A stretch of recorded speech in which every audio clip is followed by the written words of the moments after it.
Selamat malam Cuan Troopers, balik lagi di T-Talks dari Sukor Sekuritas.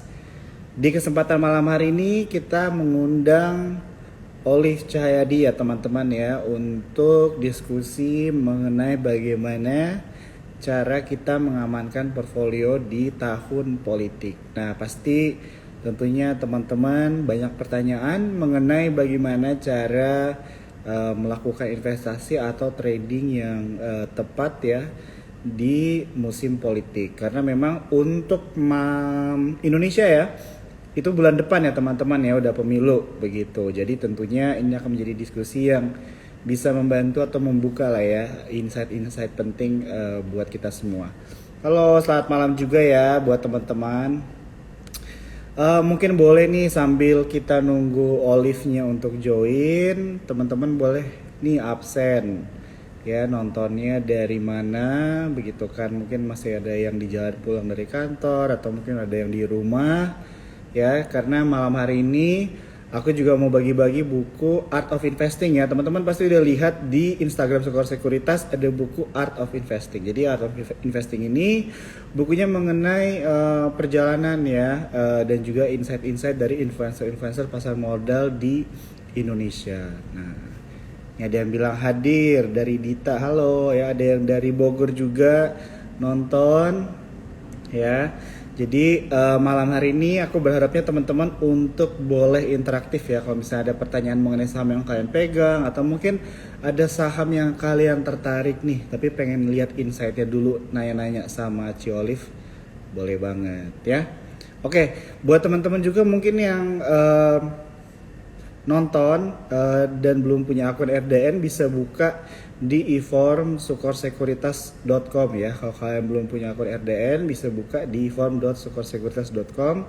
Proses registrasinya cepat ya teman-teman ya. Oke, coba kita cari dulu ya Olive nih, invite to join sebentar. Halo. Selamat malam. Malam. Kita bertemu lagi. Kita bertemu lagi.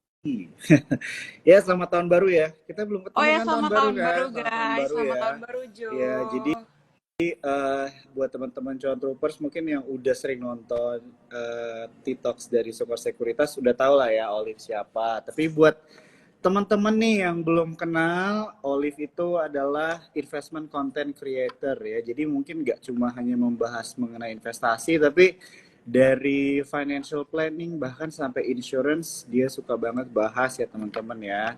Jadi boleh mampir di Instagramnya ya, atau kalau misalnya mau melihat ini ya atlet juga softball juga bisa lihat ya. Jadi Sampingan. ya, ya. Ini ada yang, ini pas banget nih ada yang bilang nonton dari GBK sambil lari ya. Jadi hidup sehat gitu kan, tapi juga finansial kita juga sehat. Jadi Harus makanya dong. judul untuk topik kita malam itu strategi mengamankan portfolio kita di musim politik gitu ya. Jadi oke, kita langsung mulai aja kali ya. Jadi teman-teman aku mengingetin sekali lagi kalau misalnya ada pertanyaan boleh tanya aja sekarang, nanti kita tampung dulu nanti di akhir dari soalnya gue jadi lost fokus nih, ada yang bilang gue Bang Syahroni. Oke, karena tadi gue ngomong apa ya? Mirip ya. Oh ya, jadi buat teman-teman kalau ada pertanyaan tanya aja, nanti kita tampung dulu, nanti di akhir dari TikTok kita pilih-pilihin pertanyaannya ya untuk dijawab. Nanti Olive minta tolong ya untuk dijawabin. Oke, tadi gue belum say thank you ya buat lu juga untuk luangin waktunya bisa ngobrol-ngobrol sama Sukor Sekuritas malam ini dan juga tentunya teman-teman Cuan Troopers. Oke. Jadi Liv, kalau misalnya kita lihat IHSG hari ini naik ya, naik tipis 0,26%. Kalau misalnya kita tarik 5 hari ke belakang dari hari ini, kita juga udah naik nih 0,76%. Walaupun kemarin kan awal-awal tahun tuh di Januari ya, sempat kan rame merah sahamnya Pak PP gitu kan. Gak mengejutkan. Nah, jadi ya. mungkin pertanyaan gue untuk malam hari ini mungkin yang pertama adalah bagaimana tanggapan lo mengenai IHSG? Oke, untuk IHSG ya, kemarin bener yang kata Jo bilang itu awal-awal itu merah karena ya saham-saham Pak PP itu lah ya, ada brand, ada TPIA. Kalau cuan kan waktu itu masih suspend, gitu, jadi belum dibuka. Nah itu kan lagi banyak yang bisa dibilang jualan lah, ada yang bilang take profit lah gitu ya. Kabar burungnya kan karena MSCI gitu, jadi itu memang berpengaruh sama IHSG kita nih, karena bobotnya cukup besar gitu kan. Nah tapi waktu aku lihat itu, seingat aku beberapa hari lalu itu inflow-nya cukup baik untuk IHSG gitu, cuman kebanting gara-gara si brand itu aja sih, brand dan kawan-kawan itu gitu. Sampai hari ini pun dilihatnya masih oke, tapi hari ini transaksinya itu besar, aku lihat ada di Nego ya, cuman aku belum cari nih Negonya ada di mana. Kemarin juga agak dikit sih masuk di IHSG-nya gitu. Mungkin bisa dibilang karena masih menunggu pemilu lah ya. Setelah pemilu mungkin lebih jelas lah kelihatannya gitu IHSG-nya. Jadi mungkin kita ya berharap agak sideways dulu lah gitu. Oke. Jadi tadi kan ngebahas sedikit tentang saham Pak PP nih. Gue mau nanya, kalau dari lu secara personal aja, lu masih rekomen nggak sahamnya Pak PP nih buat orang-orang atau mungkin kita-kita nih yang mau masuk secara personal aja? APP ya? Kalau aku sih apa ya? Kalau mau trading memang harus ini ya, harus cukup agresif dan harus ketat gitu, karena pergerakannya kan juga lumayan agresif ya, lately lumayan volatil tuh. Nah tapi maksudnya dengan harga yang di closingan hari ini 4.880, aku rasa masih ada saham lain yang lebih menarik gitu, yang bisa dibeli daripada saham yang lagi di highlight nih gitu. Biasanya kan kalau lagi di highlight lagi ada banyak attention di sana kan, itu bisa lebih ya gampang mungkin ada yang ngegocek lah gitu. Iya. Jadi mungkin buat teman-teman cuan troopers atau kalian nih yang lagi nonton malam hari ini baru mulai trading atau bisa dibilang masih baru lah ya di dunia pasar modal, mungkin kan ngebahas mengenai saham-sahamnya Pak PP ini cukup booming ya di sosial media. Jadi jangan FOMO juga begitu ya, karena mungkin tadi yang udah benar yang dibilang sama Olive itu adalah posisinya itu memang cukup agresif lah ya. Kayaknya sekarang itu nggak kayak Desember kemarin gitu kan. Untuk Januari mungkin ya sideways atau enggak ya pergerakannya mungkin agak susah untuk dilihat begitu kan, apalagi buat yang masih pemula begitu kan. Jadi gue suka banget tadi lu mention mengenai melihat dari saham-saham yang lain ya. Jadi teman-teman, saham itu banyak sekali ya di IHSG. Jadi jangan terpatok dengan saham-saham yang sering kalian lihat aja di sosial media begitu. Oke. Gue mau mundur dikit nih, kayaknya gue udah kecepetan lah ngomong tentang kondisi market awal tahun nih. Ngebut jadi ya? kan vibe-nya masih tahun baru lah ya, masih ngomongin bahas mengenai resolusi kan. Masih Januari. Nah, jadi pertanyaan gue mengenai tahun baru nih, resolusi baru. Siapa tahu kan ada teman-teman kita juga yang resolusinya itu sekarang adalah belajar mulai investasi kan, itu juga bisa jadi resolusi. Jadi resolusi banyak ya. Nah, jadi pertanyaan gue, kira-kira di tahun baru yang ini lu tuh ada strategi baru nggak, atau ada insight baru atau sesuatu hal yang baru yang pengen lu apply gitu loh di strategi lu berinvestasi atau trading gitu kan, yang mungkin bisa dibagi nih sama teman-teman cuan troopers di dalam perjalanan mereka juga nih berinvestasi di awal tahun ini. Oke. Untuk tahun ini ya, kalau aku lebih ngerampingin porto aja sih gitu. Jadi kalau tahun mungkin kayak ya mungkin masih ada iseng-iseng kali ya, kayak pengen coba trading ini trading itu gitu kan, walaupun dikit. Tapi kalau sekarang kayaknya melihat marketnya lagi on off gini, lagi kurang enak ya sebenarnya, lagi menunggu juga gitu. Jadi better ya fokusin rampingin porto gitu. Memang waktunya sih bisa dibilang ya relatif lebih lama lah Jo daripada kita trading mulu gitu kan. Tapi seenggaknya ada sense of rasa aman itu sendiri sih gitu. Itu juga yang aku cari gitu. Nggak cuman cuannya aja di market, tapi make sure kita aman aja gitu. Itu sih mungkin untuk tahun ini ya. Nanti kalau selepas pemilu, bukan untuk tahun ini sih, untuk awal-awal dulu nih, selepas pemilu kita lihat lagi kayak gimana marketnya gitu. Ya, jadi ngerampingin porto lah ya, gitu ya. Dirampingin dulu nih, yang nggak perlu mungkin agak-agak nanti dulu nggak apa-apa. Ya, gitu. Jangan terburu-buru guys, tenang aja. Iya, jadi benar-benar. Jadi ngambil Porto tuh tujuannya adalah untuk supaya eh, memposisikan diri lebih di area yang aman gitu ya maksudnya ya. Benar, benar. Jadi ada rasa aman Pengontrolnya juga gitu ya. sih. Betul, betul, Hmm. betul. Oke, oke, oke, oke, oke, oke. Betul, betul Mm-mm. ya. Jadi oke, mungkin pertanyaan gue selanjutnya adalah mengenai tahun lalu gitu ya. Sebelum kita mungkin masuk membahas mengenai sektor apa dan sebagainya, Mm-mm. gue mau nanya nih mengenai tahun lalu nih. Jadi kita refleksi dulu ya. Jadi kan tahun baru biasanya juga refleksi gitu Mengingat kan. dosa-dosa tahun lalu ya, Dosa-dosa, kesalahan begitu kan. biar nggak Tahun terulang ya. lalu.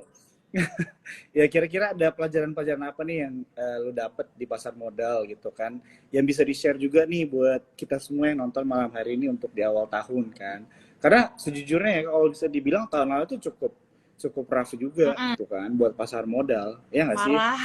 Ya kan, sentimen perang, sentimen suku bunga Heeh. gitu kan, dan lain-lain gitu kan, dan ya hopefully sih banyak yang bilang berharapnya tahun ini adalah this is the year gitu kan, karena biasanya kalau tahun lalu Hopefully udah ya, agak semoga. susah, harusnya tahun ini kan menarik gitu. Nah tapi sebelum kita bahas ke situ, kira-kira ada nggak pelajaran lah yang bisa lo dapat tahun lalu nih, yang lo bisa share buat teman-teman contoh person nonton malam hari ini? Tahun lalu mungkin apa ya? em, Walaupun aku udah kayak masuk tahun ke I think 4 atau 5 gitu ya, pasar modal gitu ya. Tapi kadang-kadang kan masih suka tidak disiplin cut loss ya. Itu pelajaran konstan yang memang harus di-remind terus sih gitu. Biar kita nggak terlanjur nyebur lah istilahnya gitu. Mungkin itu sama yang pelan-pelan aku terapin adalah eh, jangan terburu-buru beli juga gitu. Mungkin pas koreksi ini kita lihat, oh kayaknya pas nih waktunya beli gitu. Tapi bisa kita lihat lagi mungkin dari buangannya sederas apa gitu. Dan volumenya apakah masih bisa ada kemungkinan nih keesokan harinya dibuang lagi kayak gitu sih. Lebih lihat timingnya juga, lebih latihan kayak gitu. Oke, jadi lebih ke arah diri sendiri lah ya, mengontrol Ya betul. emosi, betul kan? Jadi mungkin itu alasannya lo Oh, olahraga kali ya. biar balance, biar gak pusing kepala gue. Iya, iya. Tapi bener loh ya, ini teman-teman cuan troopers. Jadi kalau misalnya penting dalam berinvestasi itu psikologi seseorang itu eh, menjadi sesuatu yang menentukan kalian itu profit Iya, atau enggak benar loh. Bisa benar itu survive, nggak harus lo profit ya, survive. Profit benar and sih. loss itu biasa di pasar modal, yang Betul, walaupun masih sakit, walaupun yang bisa survive itu yang luar biasa ya mm-mm, teman-teman ya. mm-mm.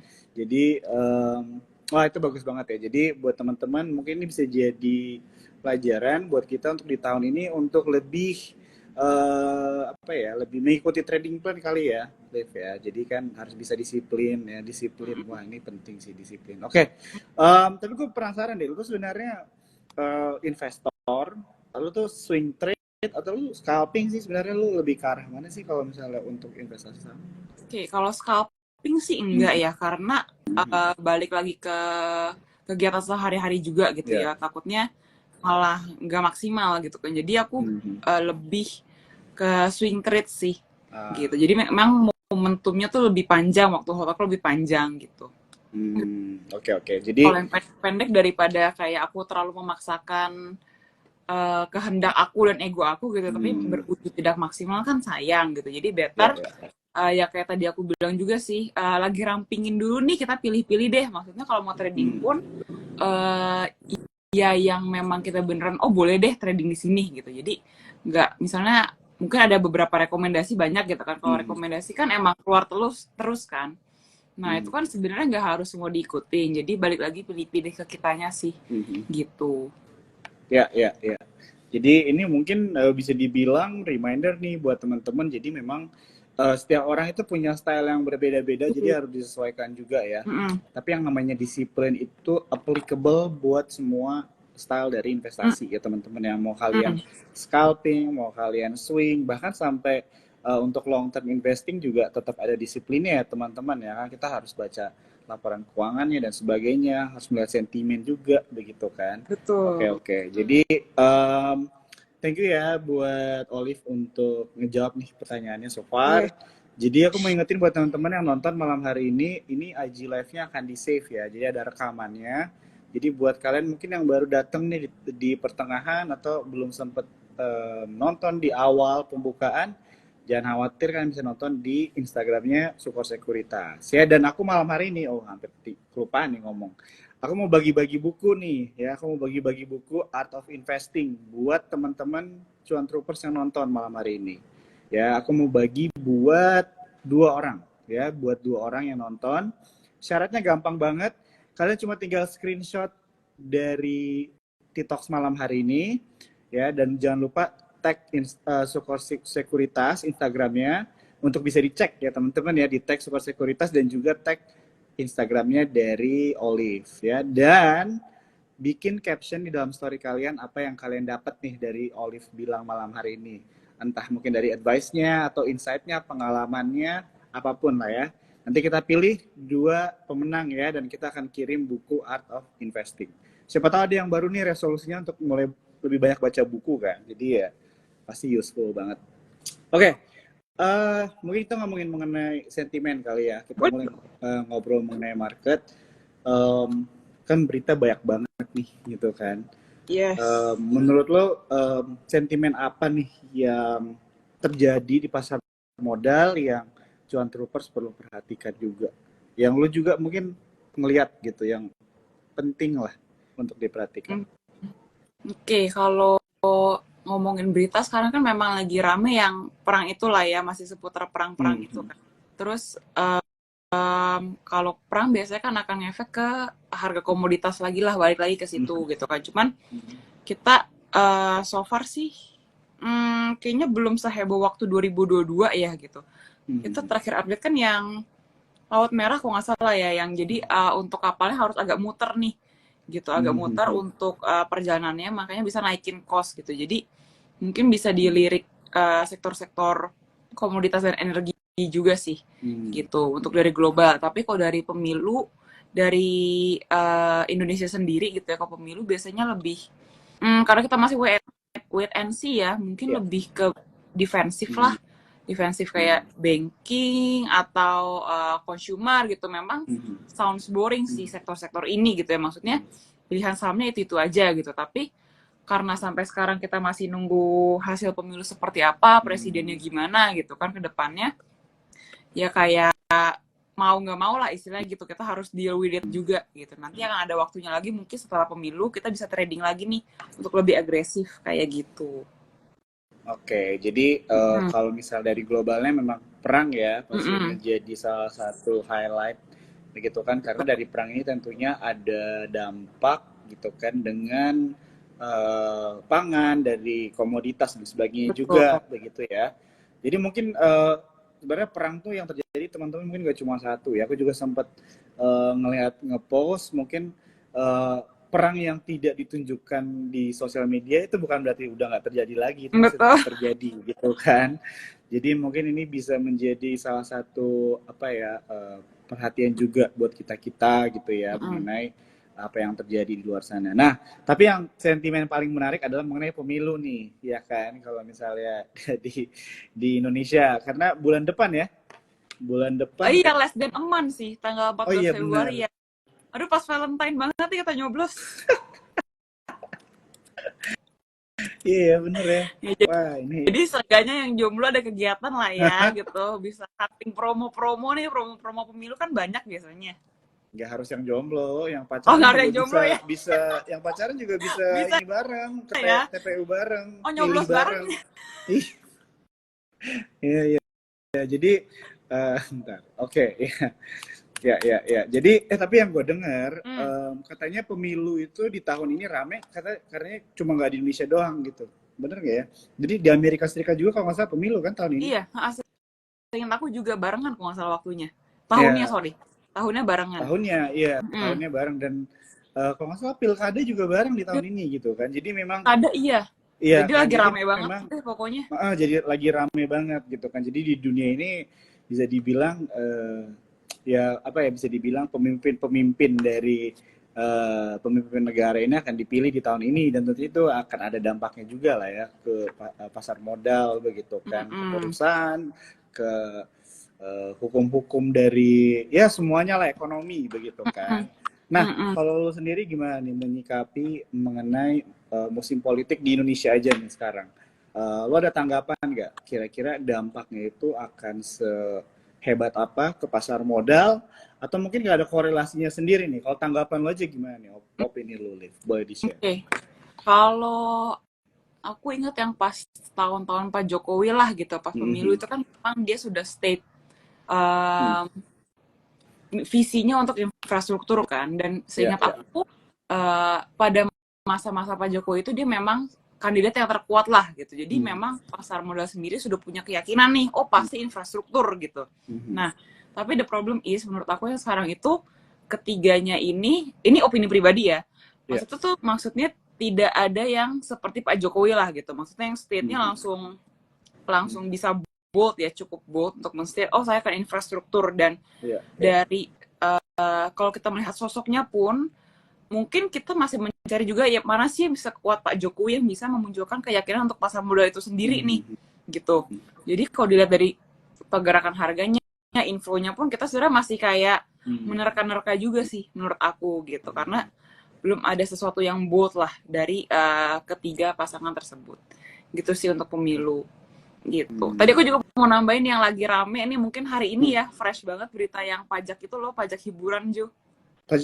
Oh, yang naik ya? Gue Yang naik cuma lihat kalau nggak salah 40%, ya aku belum tahu. Inul Daratista komplain itu doang yang gue lihat sih. Gitu. Iya, iya, iya, Itu sih iya, iya, iya. yang Oke. lagi kayaknya rame, baru rame hari ini kalau nggak Ah, salah. Sama kemarin ah, ya, pajak hiburan gitu.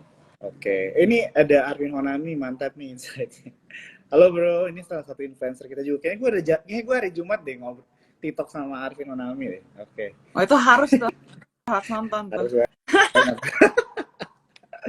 Oke, oke. Iya, jadi iya banyak sentimen-sentimen menarik ya, Liv. Thank you banget untuk inputnya mengenai yang pajak untuk hiburan ya. Jadi intinya memang dari kita memilih pemimpin negara ini tentunya akan menentukan juga ya ketentuan pajak dan sebagainya perekonomian kita. Jadi itulah salah satu hal yang mungkin gue bisa lihat directly affect pasar modal kita begitu kan. Nah, tapi kalau misalnya gue lihat sih dari data, kita udah pernah bahas juga kalau musim politik itu memang beberapa tahun terakhir itu memang ISG selalu menarik gitu ya. Kalau misalnya menjelang musim politik, mostly hijau gitu kan. Tapi biasanya berangkatnya memang dari low base gitu kan. Biasanya ada yang terjadi apa 3 bulan, 4 bulan, 5 bulan sebelum itu makanya musim politik naik begitu kan pas di musim politik. Nah kalau misalnya pertanyaan gue, menurut lu untuk pemilu nih, ada nggak sektor-sektor yang berpotensi diuntungkan? Ya, jadi mungkin nih bukan menjadi ini aku mau disclaimer dulu teman-teman ya. Oh Bukan iya, kita berarti ada perlu pemilu, disclaimer nih. sektor ini diuntungkan berarti sahamnya semua akan langsung naik gitu, enggak ya. Tapi ini mungkin menjadi salah satu faktor kita lah ya untuk menganalisa bagaimana kita melihat sektor-sektor apa yang berpotensi diuntungkan dengan pemilu ini begitu. Oke. Sektor-sektor untuk pemilu ya. Ya, kira-kira lo ada insight nggak atau pendapat mengenai statement itu? Hmm. Oke, kalau untuk sektor pemilu, sebentar. Kayaknya masih kayak tadi aku udah mention di Hmm. awal juga ya, balik lagi ke defensif dulu Ya. kali ya. Karena juga masih belum pasti lah gitu, dan Hmm. mungkin kita lebih ngamanin uangnya dulu sih di sektor-sektor seperti itu gitu. Ya balik Ya. lagi kayak consumer seperti itulah. Consumer mungkin ada yang basic industry, Hmm. banking kayak gitu sih. Ya, ya, Lebih ya. ke hal-hal sektor-sektor itu dulu sih. Dan juga ada beberapa yang murah juga kok yang menarik gitu. Cuman Hmm. memang ya mungkin tipenya aku kali ya, Hmm. bukan tipe yang trading cepat gitu. Jadi Hmm. memang aku masih bisa mentolerisasi Hmm. um, holding period yang cukup lama gitu. Hmm. Oke, jadi benar juga sih, gue setuju gitu ya teman-teman. Maksudnya pemilunya juga belum terjadi gitu kan. Maksudnya pemimpin negara kita juga belum dipilih, jadi mungkin belum ada pergerakan juga gitu kan ya. Jadi kadang-kadang kan kita mungkin terlalu apa ya membeli saham itu terlalu spekulatif gitu ya. Ya nggak apa-apa, tergantung strategi kita juga ya teman-teman dengan keuangan kita masing-masing. Tapi mungkin buat teman-teman yang masih baru belajar dan sebagainya ya. Tadi yang udah dibilang semua di awal, memang kita harus sabar ya. Apalagi kan suka banget musim politik itu dikaitkan dengan beberapa sektor yang pasti akan menguntungkan, padahal Hmm, sebenarnya belum tentu belum juga. tentu. Aku lihat Begitu ya. saham media kayak SMA, MNCN juga bukan yang langsung menggeliat banget ya Jo ya. Gitu, nggak terlalu menggeliat lah. Seperti kadang-kadang kan orang hubungannya pemilu nih akan banyak media diuntungkan gitu ya karena kan ada kampanye-kampanye gitu ya, tapi tidak terlalu terrefleksi juga sih tahun ini. Ya, ya, ya. Oke. Mm-mm. Wah, ini ada Handi Arawan juga nih. Gue udah wave. Halo bro Handi. Ini kalau Olive yang live, semua influencer datang. Rame. Apa kita invite semuanya ya ngobrol? Astaga, oh langsung live bareng berempat. Oke, oke. Em, Oke, jadi salah satu sentimen juga yang mungkin tadi lo belum sempat mention itu mengenai the Fed, Liv, Oh iya, ya kan? Jadi the The Fed Fed. katanya kan akan memangkas suku bunga juga kan Iya. buat di tahun ini. Itu mulai menarik tuh kan. Nah, Nah, gue The sempet Fed nih nih. nanya-nanya kan sama lu kan mengenai sektor properti. What do you think? Soalnya kan udah cukup lama lagi nih, Mm. tahun-tahun lalu tuh sektor properti kayaknya nggak Betul kemana-mana gitu kan. sekali. Apakah tahun ini menjadi opportunity gitu kan? Ditambah the Fed mangkas ini apa suku bunga begitu kan. Terus tahun lalu IHSG susah, harusnya ya teman-teman ya, harusnya tahun ini lebih menarik begitu kan. Apakah ini menjadi momentum? Tanggapannya apa nih mengenai sektor properti? Nah, tadi untung Joe mention The Fed gitu ya. Jadi kan Hmm. kemarin juga ada rilis data inflasi US ya, pas tanggal 10 itu. Nah, kalau kita lihat ini inflasinya sebenarnya masih bisa dibilang ya stay di situ-situ aja, naik turunnya nggak terlalu signifikan yang gede gitu ya. Yang kita lihat juga adalah inflasi intinya itu sebelumnya kan di 4% nih. Hmm. Konsensusnya itu berharap di 3,8, tapi ternyata hasilnya di 3,9 gitu ya. Hmm. Nah, dengan inflasi yang masih agak bandel dan masih tertahan di sini gitu ya, mungkin untuk The Fed nurunin suku bunga itu bisa dipikirkan lagi lah gitu.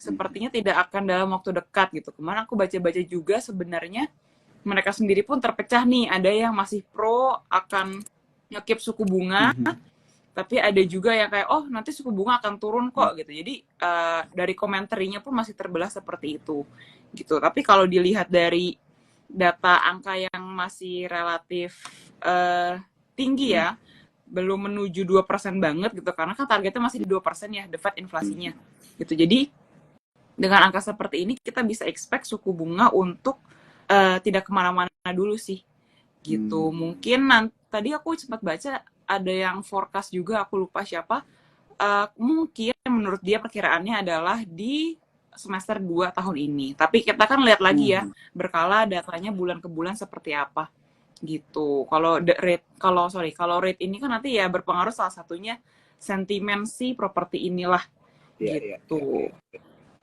Oke, jadi sebenarnya juga untuk sentimen tentang rate dari the Fed rate ini juga bisa mungkin jatuhnya ke sektor otomotif juga kali ya, yang kan Bisa, dari cicilan betul. kendaraan begitu kan, jadi lebih ada Mm-mm. relaksasi dan sebagainya begitu kan. Nah ini Mm-mm. mungkin bisa menjadi sesuatu yang kita perhatikan ya teman-teman ya, perkembangan dari the Fed rate inilah ya, Liv ya, Mm-mm. bisa dibilang kayak gitu. Yang Oke, rate oke. sensitif lah, sektor-sektor Nah, yang rate sensitif.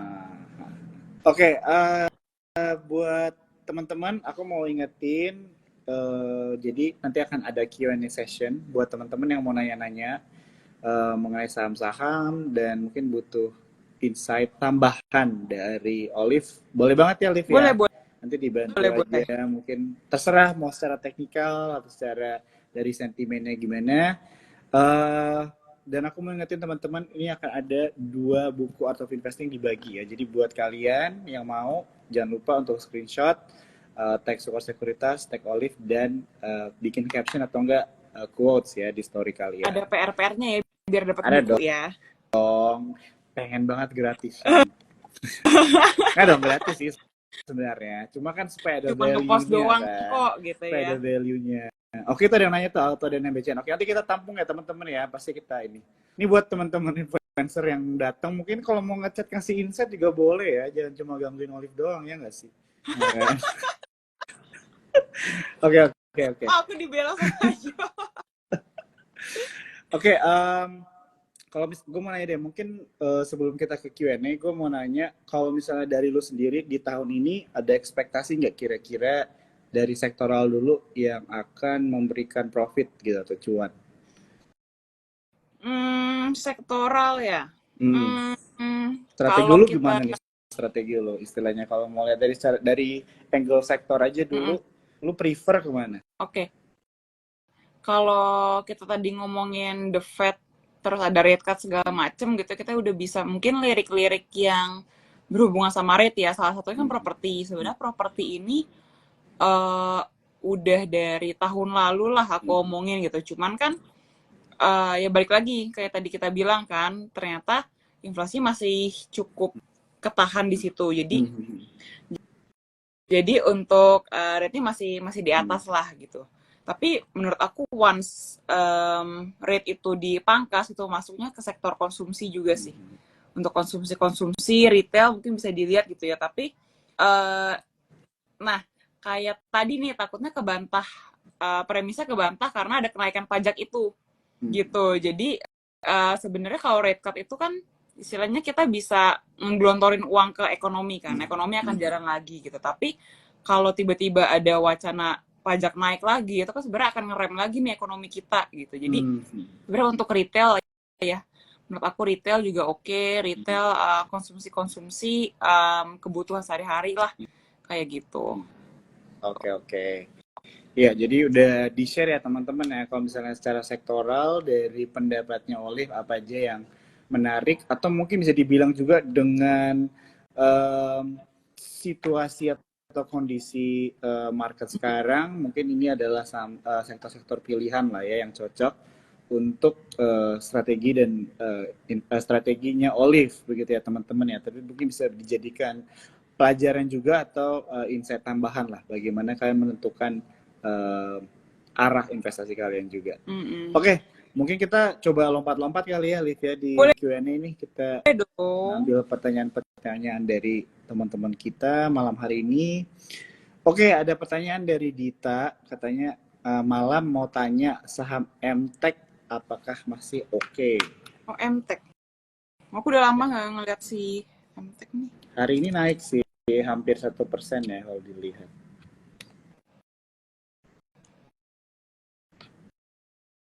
MTech ya. Oh, lumayan aku sorry. MTech ya, aku jujur aku udah lama gak ngeliat saham ini sih. Dan kalau aku ngeliat teknik sahamnya ya, lagi pendapatannya lagi turun banget ya, turun jauh ya, Q on Q-nya gitu. Mungkin coba aku breakdown sekilas dulu deh, kita lihat MTech seperti apa gitu ya.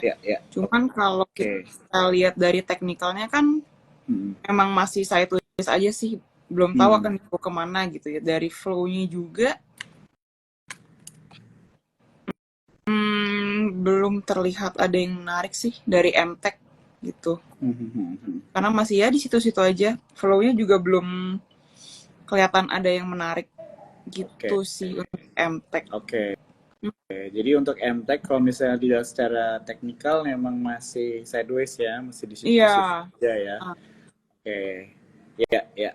Oke, kita lanjut lagi kali ya, Liv ya. Ini lumayan banyak yang nanya, jadi kita coba lanjutin. Ini ada yang nanya BBRI nih, gimana nih menurut lo? Kemarin Big Bang kan sempat ATH tuh, ya kan? Iya, betul.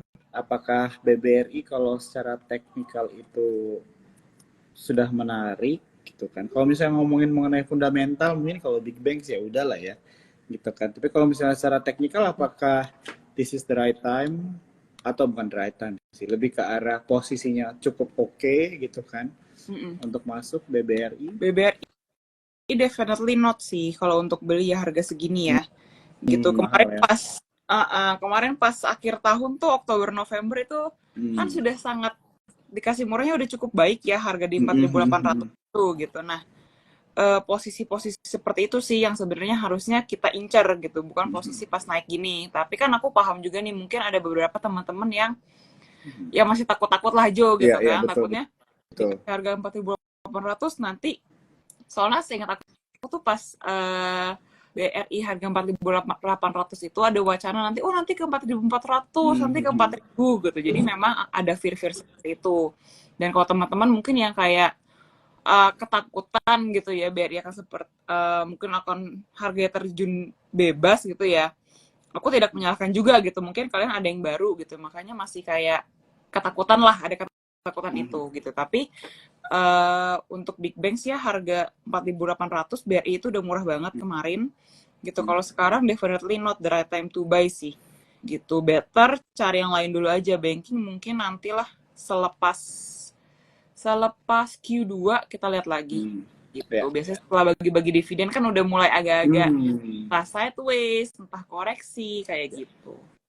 Ya, aku setuju banget ya untuk yang ini. Jadi emang aku juga ngelihatnya sih setelah kuartal 1 sih kalau untuk big banks ya, karena kemarin memang sempat banyak yang udah naik tinggi ya teman-teman ya. Oke, kita lanjut lagi nih Liv. Ada yang nanya saham auto, Astra Auto Parts. Ya, what do you think?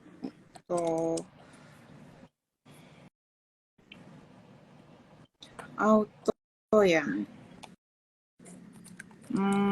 Sebentar aku buka dulu. Oke, auto. Aku lihat aku bayar teknikal dulu aja lihatnya deh. Saham auto, karena kita pas banget tadi sempat bahas mengenai sektor ini ya, ada sektor otomotif, mobil, otomotif gitu kan.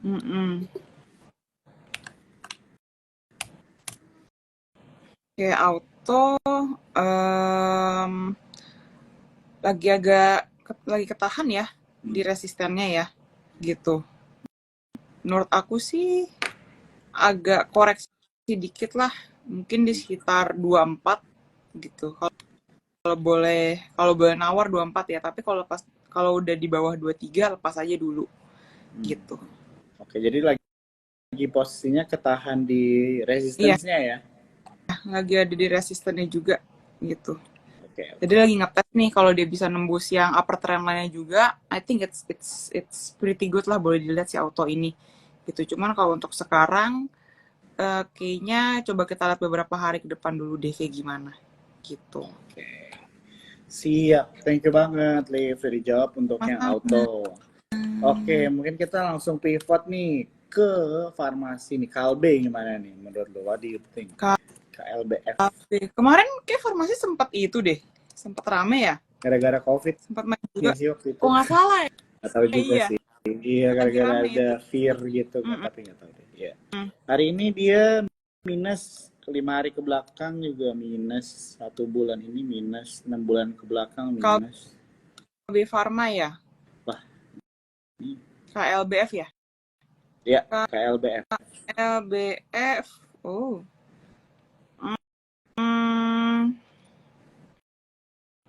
Masih di bawah aja nih, masih di supportnya ya. Cuman hari ini sih ada yang beli banyak, ada yang beli cukup banyak. Mungkin kita lihat beberapa hari ke depan ya, karena dia masih di support banget gitu. Ya belum ada inflow yang cukup signifikan sih, baru hari ini aku lihatnya gitu. Iya, baru 2 hari ke belakang ini ada infonya. Kita lihat beberapa hari ke depan aja gitu. Oke. Sip. Sekarang mungkin ada yang nanya ASI, what do you think? Jadi salah satu LQ40 juga ya. ASI ini sudah, menurut aku ya udah sangat menarik di harga 5.500 ya untuk saham sekelas Astra gitu. Kalau ini aku juga punya sih, to be honest, aku ada Astra juga gitu. Jadi memang harga-harga kisaran seginilah aku udah ada. Itu cukup menarik. Kita tunggu aja untuk, biasanya kalau bulan Maret April kan ada rilis laporan keuangan ya. Gitu. Semoga laporan keuangannya bagus untuk Astra gitu. Tapi untuk sekelas Astra harga segini udah boleh dikoleksi menurut aku. Oke. Ya, disclaimer ya teman-teman ya. Disclaimer, dan aku megangnya cukup panjang ya, gitu, Ya, bukan yang betul betul. sebulan 2 bulan. Oke.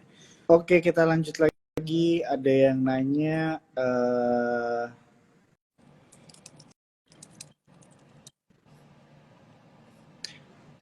Pegas.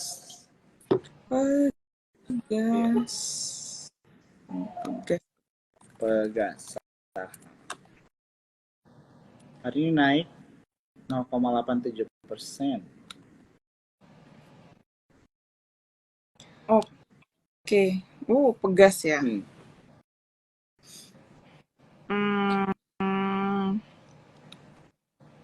Kita lihat dulu.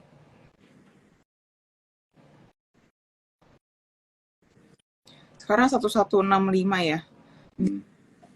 Di 11 bolehlah gitu, kalau di misalkan 11 gitu ya untuk tradingan, tapi di bawah 1060, kalau dia closing di bawah 1060 lepas dulu aja. Ya, ya. Oke. Itu Pegas ya teman-teman ya. Jadi kalau misalkan ada mau pertanyaan mengenai saham-saham yang kalian mungkin pegang atau tertarik, boleh banget ya teman-teman ya. Dan tadi aku mau ingetin juga, kita udah baik banget yang kita bahas di awal. Ya, kalau misalnya ada yang kalian ketinggalan dan sebagainya gitu kan, boleh banget buat teman-teman nonton nanti ya, karena akan di save dan diupload di Instagramnya Sukor Sekuritas. Oke. Ini ada yang nanya CTRA nih, what do you think? Kan kita tadi sempat membahas tentang sektor properti. Mention properti gitu kan. Ya, jadi kalau untuk CTRA, what do you think? Gitu. Mungkin terserah dari anak teknikal atau mungkin dari fundamental, up to you. Menarik. Sebenarnya di watchlist aku itu ada properti sih, gitu, dan dia sudah cukup lumayan bergeraknya ya belakangan ini, gitu. Tapi untuk CTRA kalau mau beli, sebentar, menurut aku bisa nunggu ke sekitar 1180, 1200 deh, gitu. Oke. Di situ sih. Kalau sekarang kan udah agak cukup tinggi ya, gitu. Kemarin sempat nyentuh 1300, terus kayak pada take profit dulu tuh dia agak turun dikit dulu, agak koreksi dulu, gitu. It's okay. Oke. Kalau misalnya dari sektor properti ini, Liv, kan kita ngomongin yang jagoannya aja lah ya di sektornya. Kalau buat lo personally, lo prefer mana? Kalau dari sektor properti? Oke, kalau untuk sektor properti, aku suka Pakuwon. Pakuwon, aku suka BSD, aku suka. Gitu, untuk dua itu sih. Kalau BSD dengan land bank-nya dia, Pakuwon kan dengan mall-mallnya dan apartemennya dia itu ya. Gitu. Dan untuk okupansi Pakuwon itu kan memang kita tidak ragukan lagi lah, cukup tinggi ya untuk okupansinya. Gitu, dan memang rame terus sih mall-mallnya Pakuwon. So untuk income yang berulang, aku cukup yakin dengan Pakuwon gitu. Oke. Oke, sebelum kita lanjutin lagi ke pertanyaannya John Troopers ya mengenai saham-saham kalian yang mungkin untuk bisa dijawab, mungkin gue mau mundur dikit gitu ya dari obrolan topik kita. Jadi gue selalu di-remind gitu ya. Jadi kan yang nonton malam hari itu mungkin ada yang udah ngerti banget mengenai saham, ada yang baru lagi belajar, dan ada yang baru mulai banget gitu ya, Liv ya. Baru banget mulai. Kira-kira lo ada nasihat apa nih buat teman-teman kita, istilahnya yang nonton malam hari ini tiba-tiba udah mendengar The Fed, mendengar sektor gitu kan, dan sebagainya gitu kan. Tapi sometimes ya ini kadang-kadang ada orang masih bingung nih tombol buy and sell aja gitu kan. Jadi nah istilahnya gue cuma mau ngasih tahu lah istilahnya apa yang kira-kira lo bisa bilang yang bisa membantu mereka gitu dalam awal mula perjalanan mereka investasi nih buat teman-teman cuan troopers atau yang nonton malam hari ini. Itu ada yang komen tuh nasihatnya, jangan all in. Itu juga bisa gitu, jangan semua dimasukin ke satu saham gitu ya, takutnya nanti misalnya sahamnya tiba-tiba terkoreksi gitu ya, kita yang kelabakan gitu. Itu salah satunya bolehlah dipertimbangkan nasihat itu. Jangan all in di satu saham, terus jangan buru-buru beli, sama jangan terlalu termakan berita lah menurut aku ya. Gitu, kadang kan berita simpang siur, dan juga berita itu kan bergantinya cepat ya Jo ya. Bisa seminggu itu beritanya baik, nanti seminggunya beritanya buruk gitu. Jadi mungkin juga kayak discuss di grupnya Sukor nih, kan ada grup Funda, grup teknikal gitu ya. Teman-teman bisa join di situ juga, bisa tanya-tanya gitu. Jadi biar tidak bingung lah. Jadi ada yang bantu nge-guide, ada bantu arahannya kayak gitu. Gitu sih. Iya. Ada yang bilang main saham tidak boleh emosi, Boleh tapi emosi, ya, ngetiknya caps lock semua gitu. Iya kayak. Oke. Iya benar-benar. Oke, jadi buat teman-teman ya, ini ada beberapa advice mungkin yang bisa dipakai lah ya, digunakan kalian tuh jadi reminder ya bagaimana kita mulai awal tahun ini supaya nanti one day di akhir tahun ya teman-teman ya, kita detox lagi, kita lihat nih perkembangan investasi kita, portfolio kita gitu kan, dari apa yang kita pelajari, apa yang kita cerna di awal tahun gitu kan. Oke, kita coba jawab lagi ya beberapa saham-saham yang ada nih, ditanyain sama teman-teman cuan troopers. Ada yang nanya panik nih, Liv, what do you think? Panik, ya. Partai Indah Kapuk. Panik. Oke.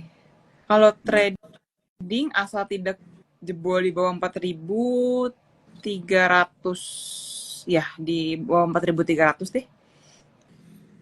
Asal jangan jebol 4.300 aja gitu. Kalau untuk TP-nya sebenarnya suka-suka ya, beberapa persen sepuasnya kalian lah gitu. TP yang penting dikasih batas bawahnya aja. Nah, jadi harus tetap dibikin trading plan-nya teman-teman ya, dan balik lagi ke apa yang udah Olive bilang di awal adalah disiplin ya.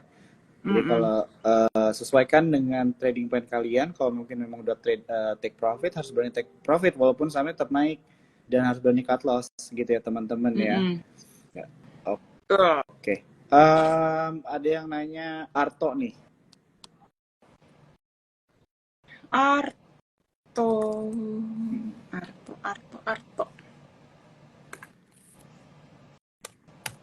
Oke. Arto lagi pas di resist, agak takut double top. Semoga udah membentuk double top ya. Agak takut sih, takutnya kalau dia nggak bisa nembus, takutnya dia malah ke bawah gitu. Cuman better stay away dulu deh, kita lihat dulu nanti kayak gimana ke depannya. Gitu untuk si Arto. Oke. Ya. Kalau misalnya dilihat seminggu ke belakang sih memang Arto lagi naik ya. Hampir. Cuman ketahan di situ-situ aja nih Jo. Iya. Oke. Jadi hati-hati lah ya buat teman-teman cuan troopers ya. Maksudnya kalau misalnya kalian belum pegang barang gitu ya, baru mau interested, mungkin bisa lebih hati-hati atau melihat opportunity di saham yang lain begitu. Oke. Ada yang nanya agro nih, what do you think? Agro. Bank Raya Indonesia. Agro. Bank kecil ya. Yes. Agro? Oh sama ya, sama kayak si Arto ya. Lagi cukup ketahan di situ-situ aja sih. Menurut aku, kayaknya masih belum oke, masih kurang menarik untuk ditradingin gitu. Masih situ-situ. Bisa lihat yang lain dulu aja. Tapi kalau aku lihat nih agro dari 2021 ya, tahun 2021 sampai sekarang minusnya udah hampir 90% ya. Jadi lumayan ya. Nggak perlu dilihat fundamentalnya, mungkin memang udah ada sesuatu yang kurang bagus lah ya. Buat tradingan aja ya. Iya, buat tradingan aja gitu kali ya. Oke. Kita lanjut lagi. Ada yang nanya MAPI nih, what do you think? MAPI.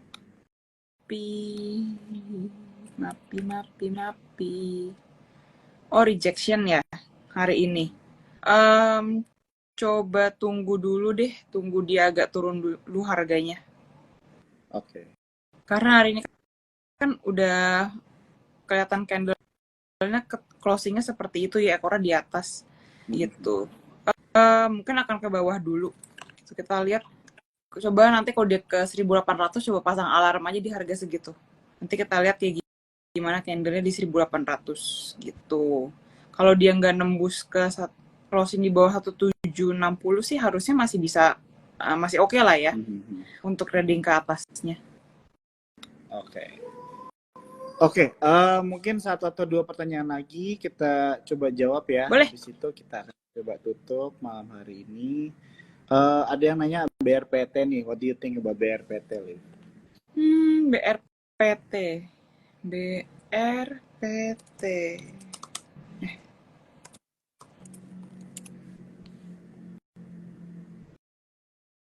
Oh, lumayan ya.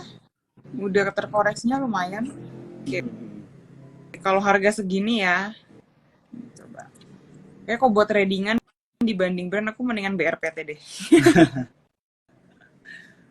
Boleh sih, tradingnya dapat receh-receh doang sih. Gitu. Tapi karena soalnya kan masih satu grup ya. Masih satu grup terus, dan memang karena dari akhir tahun lalu sampai sekarang kayaknya grupnya Pak Pepe nih lagi jadi rekening, lagi jadi ATM lah buat para trader gitu ya, bolak-balik di sini mulu kerjaannya gitu. Jadi untuk sementara tradingin dulu aja. Boleh sih BRPT kalau di 1000, kayak 1020, 30 trading paling ya berapa persen yang kecil-kecil aja gitu buat tradingan. Oke, mungkin udah itu aja kali ya untuk teman-teman. Banyak ya. Pertanyaannya udah dijawabin banyak banget dan Ya. banyak juga yang belum dijawab nih gitu kan. Cuma waktunya memang sudah habis ya teman-teman. Tapi jangan khawatir ya, kita untuk program TikTok ini ada setiap Selasa dan Jumat. Tadi ada Arvin Honami nih, nanti pertanyaan kalian kita tanya ke Arvin aja kali yang belum sempat terjawab. Boleh, yang ya, belum jawab. Sama Olive ya. Jadi apa? Buat teman-teman jangan lupa, tadi buku aku mau bagiin 2, jangan lupa ya syarat-syaratnya. Dan juga aku mau say thank you nih again ya buat Olive, buat waktunya udah diluangkan untuk ngobrol-ngobrol langsung sama Sukor Sekuritas dan tentunya sama teman-teman Cuan Troopers nonton malam hari ini. Oke, mungkin itu aja dari gua. Aku mau pamit ya, Liv ya, sama teman-teman Cuan Troopers semuanya. Terima kasih. Selamat malam. Selamat malam, thank you.